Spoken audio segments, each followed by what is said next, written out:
Assalamualaikum dan salam sejahtera. Anda sedang menonton Sekilas Fakta 5 November 2020 bersama saya Syazwana Amir.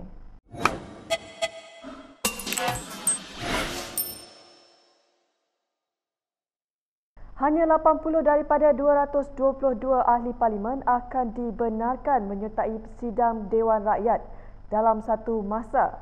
Ketetapan itu bermula esok ketika pembentangan Belanjawan 2021. Termasuk ahli yang akan berbahas dengan pecahan pembahagian 41 pihak kerajaan dan 39 pihak pembangkang dan bebas.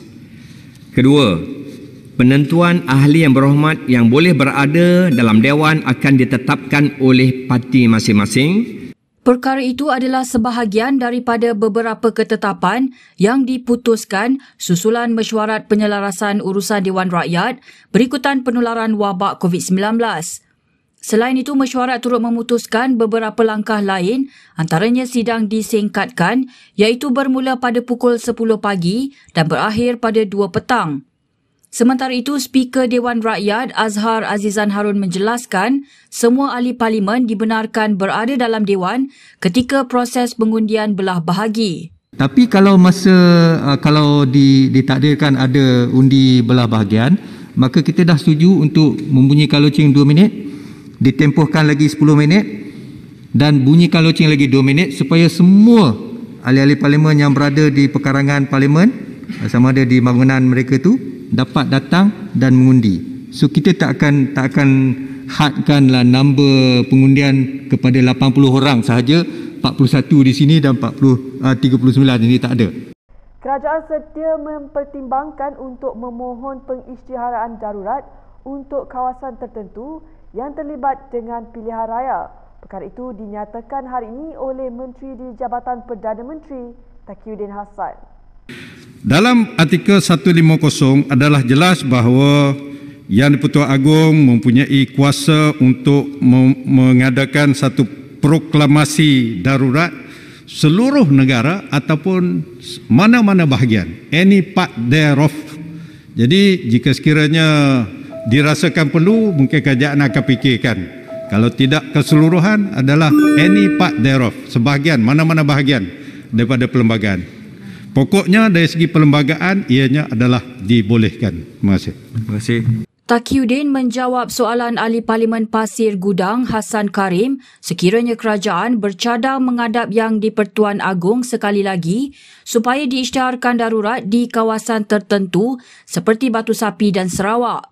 Selain itu, kerajaan sedang meneliti cadangan untuk mengadakan persidangan Dewan Rakyat secara dalam talian sebagai langkah mengekang penularan COVID-19. Menyentuh mengenai virtual sitting ataupun persidangan secara online memang tidak ada di dalam peraturan mesyuarat. Oleh sebab itu, jawatankuasa peraturan mesyuarat Dewan yang dipengerusikan oleh Yang Berhormat Tuan Yang di-Pertua, wakil daripada sebelah sana Yang Berhormat Segambut dan Yang Berhormat Kuala Langat adalah jawatankuasa. Kita sedang meneliti perkara ini dan insya-Allah kalau perkara ini dirasakan boleh dilakukan secepat mungkin, ianya akan dilakukan. Tak perlu bawa arah undang-undang, hanya kita pindah standing order saja. Ini in the process. Bekas Timbalan Presiden PAS Nasharuddin Mat Issa dilepaskan tanpa dibebaskan. DNAA melibatkan 16 pertuduhan pecah amanah. 16 pertuduhan itu berkaitan gajinya sebagai pengerusi Yayasan Nasar. Bagaimanapun, beliau masih menghadapi 14 pertuduhan pecah amanah dan 3 pertuduhan pengubahan wang haram berjumlah 3.65 juta ringgit. Peguam Bela Muhammad Syukri Ahmad Mansur memberitahu Hakim Mahkamah Session Shah Alam Rozila Saleh memutuskan DNAA daripada 16 tuduhan pecah amanah semasa prosiding 22 September. Kesemua 16 tuduhan itu berkaitan dakwaan menerima lebih RM321,000 gaji secara tidak jujur ketika menjadi pengerusi Yayasan Nasar antara tahun 2015 dan 2018. Sebelum ini, Malaysia kini melaporkan Nasharuddin telah menghantar surat perwakilan kepada Jabatan Peguam Negara pada 7 Julai. Penghantaran surat perwakilan adalah satu kaedah yang dicadangkan pihak pembelaan untuk menyelesaikan suatu kes seperti penarikan balik tuduhan atau mengaku bersalah atas hukuman yang lebih ringan. Nasharuddin turut dihadapkan 3 pertuduhan penglibatan secara tidak langsung dalam pengubahan wang haram di bawah Akta Pencegahan Pengubahan Wang Haram, Pembiayaan Anti Keganasan dan Hasil Kegiatan Tidak Sah 2001. Kes COVID-19 di Malaysia kekal 4 angka untuk 3 hari berturut-turut apabila 1,009 kes baharu dan 6 kematian diumumkan hari ini. Daripada jumlah itu, 1,000 merupakan kes penularan tempatan dan 9 kes import. Untuk makluman, negeri Sabah mencatatkan sebanyak 564 kes, iaitu 55.9% daripada jumlah keseluruhan kes positif pada hari ini. Negeri-negeri di Lembah Kelang pula mencatatkan sebanyak 198 kes, iaitu 19.6%, dan wilayah Persekutuan Labuan mencatatkan sebanyak 95 kes positif, iaitu 9.4% pada hari ini. Kelima-lima negeri ini masih berada dalam Perintah Kawalan Pergerakan Bersyarat, menyumbang sebanyak 857 kes, iaitu bersamaan dengan 84.9% daripada keseluruhan kes positif COVID-19 pada hari ini. Jumlah kes aktif di Malaysia setakat ini adalah sebanyak 10,503 kes.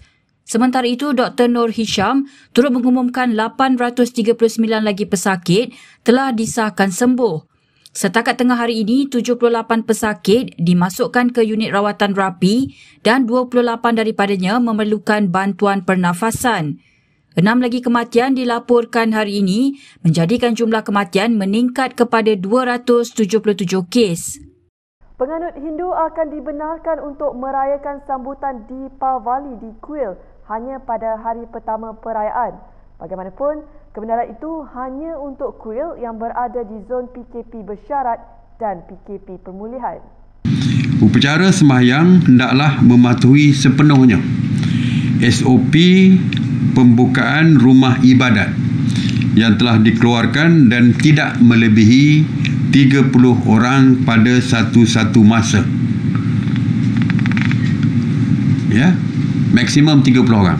Tapi kalau kuilnya kecil, tak muat 30 orang, jadi tak kena kurang daripada 30 berdasarkan lantai, keluasan lantai kuil.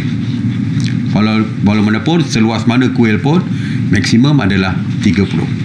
Sesi upacara sembahyang perlu diadakan bermula jam 7 pagi sehingga jam 12 tengah hari dengan pembahagian sebanyak 5 sesi sahaja. Bagi kawasan PKPP dan PKPB, jumlah pengunjung ke kediaman pada satu-satu masa pula bergantung kepada jenis dan keluasan kediaman. Dibenarkan daripada kalangan keluarga terdekat dan tidak melebihi 20 orang pada satu-satu masa.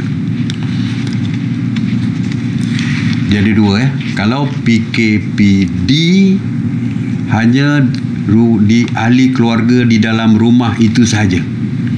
PKPD. Tapi PKPP ini PKPB PKPB juga tidak dibenarkan daripada luar ya. Kita beralih ke perkembangan pilihan raya Presiden Amerika Syarikat. Calon Demokrat Joe Biden meramalkan bahawa kemenangan akan berpihak kepadanya susulan kemenangan penting di Michigan dan Wisconsin. That we're winning enough states to reach 270 electoral votes needed to win the presidency. I'm not here to declare that we've won, but I am here to report when the count is finished, we believe we will be the winners. Biden diramal mempunyai peluang untuk menang dengan 264 undi setakat ini berbanding 214 diperolehi penyandang Republican Donald Trump. Setakat ini 5 negeri dilaporkan masih belum memberikan sebarang keputusan termasuk Pennsylvania, Nevada dan Alaska. Kelewatan dikatakan berpunca daripada lambakan undi pos susulan wabak COVID-19 dan undi itu memberi kelebihan kepada Demokrat. Baiklah, sekian sahaja daripada saya, Syazwana Amir untuk Sekilas Fakta. Untuk lebih banyak berita, anda boleh melayari kinitv.com. Anda juga boleh mengikuti kami Instagram, Twitter, YouTube dan Facebook. Salam hormat dan jumpa lagi.